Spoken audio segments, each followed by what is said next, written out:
Hello friend, welcome to the channel pharmacy dictionary. आज के इस वीडियो में हम डिस्कस करने वाले हैं कि आपके गैस्ट्रिक अल्सर यानी कि पेप्टिक अल्सर के प्रॉब्लम को सॉल्व करने के लिए मार्केट में जितने भी मेडिसिन आते हैं उनके अलग अलग तरीके होते हैं काम करने का। तो उन डिफरेंट टाइप्स ऑफ मेडिसिन में आज हम बात करेंगे gastric acid produce ulcer protective drug, यानी कि सीएसएस को बोलते हैं अल्सर प्रोटेक्टिव कैटेगरी के ड्रग, या तो इसी का एग्जांपल सक्रालफेट होता है। इसके बारे में बात करने वाले हैं। तो ये भी देखेंगे कि इसके बेसिक तरीके क्या होते हैं विद हेल्प ऑफ एनिमेशन, जिसे आप अपने पीछे बैकग्राउंड पे देख सकते हैं।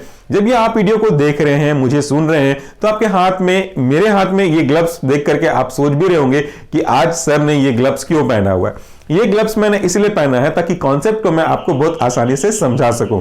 चाहे आप जनरल पब्लिक हो, चाहे आप मेडिकल स्टूडेंट हो, ये कॉन्सेप्ट हमेशा के लिए आपको समझ में आ जाएगा। सबसे पहले हम बात कर लेते हैं अल्सर क्या होता है। तो अल्सर एक ऐसा कंडीशन है, अगर आप रेस्पेक्टिवली सब्सटेंस के हिसाब से बात करोगे, जगह के हिसाब से, तो मैं अभी बात कर लेता हूं पेप्टिक अल्सर का। तो ये एक ऐसा कंडीशन है जिसके कारण से हमारे पेट में थोड़े छाले बन जाते हैं, इसी को तब अल्सर बोलते हैं। कारण क्या है ये भी समझ लीजिए। कारण क्या होता है, जब कभी भी हम खाना खाते हैं तो उस खाने के रिस्पेक्ट में पेट में एसिड का सिक्रेशन होता है। इसको हम लोग बोल सकते हैं अटैकिंग फोर्स, यानी कि इसको बोल लीजिए ऐसे सब्सटेंस जो कि अटैक करने वाले सब्सटेंस होते हैं। इससे आपके पेट के स्मूथ मसल्स को बचाने के लिए आपकी बॉडी कुछ स्पेसिफिक केमिकल सीक्रेट करती है, जिसे हम बाइकार्बोनेट के नाम से जानते हैं। ये आपको बचाने का काम करती है, इसलिए इसको हम लोग बोल सकते हैं डिफेंसिव एजेंट। सो अटैकिंग एजेंट, डिफेंसिव एजेंट, दोनों अपने आप एक दूसरे को काउंटर बैलेंस करने की कोशिश करते रहते हैं। हमारा डिफेंसिव बैलेंस जब स्ट्रांग होता है तो उस एसिड के एक्स्ट्रा प्रभाव को रोक देता है, और अगर यही काम हो जाता है तो एसिड का इफेक्ट आपके मसल्स पे दिखने लगते हैं, स्मूथ मसल पे दिखने लगते हैं। इसी कारण से वहां पे एरोजन यानी कि छिलाव यानी कि घाव, या इस प्रकार से बोल सकते हो छीले छाले, जो भी आप वर्ड यूज करते होगे, वो अल्सर बनने लगते हैं। मेन प्रॉब्लम क्या है, हमारे प्रोटेक्टिव लेयर का कमजोर हो जाना। अब आप समझ रहे होंगे धीरे धीरे कि मैंने ग्लव्स क्यों पहना है। दोनों हथेलियों को अगर आप देखोगे तो इस पे कोई प्रोटेक्शन नहीं है, इस पे कोई भी केमिकल गिरता है, कोई भी इंक गिरती है, कोई भी चीजें लगती हैं तो डायरेक्टली उसका कांटेक्ट मेरे इस हाथ से होगा। जबकि दूसरे हाथ में मेरा हाथ तो है, हथेली तो है, पंजा भी है, लेकिन इस पंजे के ऊपर मैंने ग्लव्स पहना हुआ है, तो एक प्रोटेक्टिव का काम कर रहा है। सो अब अगर कोई भी एजेंट, केमिकल, कोई भी चीज यहां पे आ रही है तो उसका डायरेक्ट कांटेक्ट मेरे inner part of the palm से तो नहीं होने वाला, वो इस ग्लव्स के ऊपर ही रह जाएगी। पानी गिरेगा तो भी मेरा हाथ गीला नहीं होगा, इंक गिरेगा तो भी मेरा हाथ स्टेन नहीं होगा।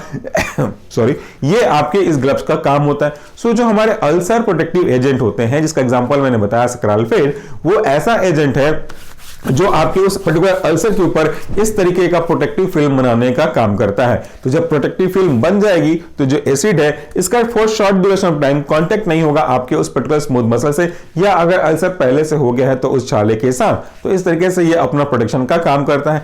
मैकेनिज्म ऑक्शन भी आप समझना चाहें तो आपको समझा सकता हूं। देखिए, सबसे पहले क्या होता है, हमारे पेट पे जो अल्सर होते हैं इनके पास पॉजिटिव चार्ज होता है। ये पॉजिटिव चार्ज मतलब सेल के पास जो प्रोटीन होंगे, अल्सर प्रोटीन, इनके में पॉजिटिव चार्ज होगा।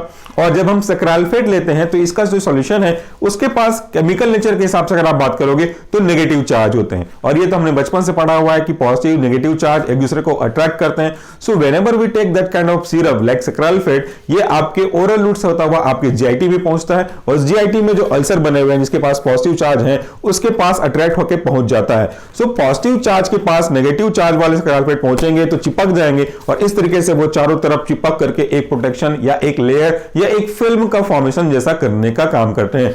इससे हमको अल्सर से रिलीफ मिलती है। लेकिन ये कोई ट्रीटमेंट नहीं है, ये केवल प्रोटेक्शन है। ये थोड़ी ही देर के लिए आपको उस प्रॉब्लम से रिलीफ दे सकती है। तो इनिशियल स्टेज पे लेकर लिया जाए डॉक्टर के सजेशन के अकॉर्डिंगली तो ये प्रॉब्लम को ज्यादा और बढ़ने, वर्स होने कंडीशन को रोक सकता है। तो ये था आपका आज का सिंपल सा एक्सप्रेशन, जिसपे हमने देखा कि अल्सर प्रोटेक्टिव बिल्कुल वैसा ही काम करता है जैसे ये ग्लव्स काम करते हैं। अब अगर ये ग्लव्स किसी भी पर्पस के लिए यूज किया गया होंगे, किसी पर्टिकुलर ऑब्जेक्ट के साथ कॉन्टेक्ट से बचने के लिए ड्यू टू कोविड-19, वो भी प्रोटेक्शन का ही काम कर रहा है। किसी स्टेन या किसी दीवार को पेंट करने में या किसी को और हार्डवेयर के काम करने में ये आपकी जैसे मदद करता है, प्रोटेक्शन देने का काम करता है, वैसे ही अगर ये प्रोटेक्टिव लेयर चला जाए तो फिर ये फिर से एक्सपोज हो जाएगा, और वापस से जो केमिकल जो इसको बचा रहे थे ग्लव्स की मदद से वो नहीं बच पाएंगे। तो ये था आज का सिंपल सा एक्सप्लेनेशन। उम्मीद करता हूं कि आपको कॉन्सेप्ट समझ में आया होगा। Thank you so much for watching this video. अगर इसका डिटेल में जानना चाहते हैं तो हमारे मेन चैनल सोशल फार्मेसी पे भी आ सकते हैं, जिसका लिंक आपको वीडियो के डिस्क्रिप्शन बॉक्स में मिल जाएगा। Thank you, take care.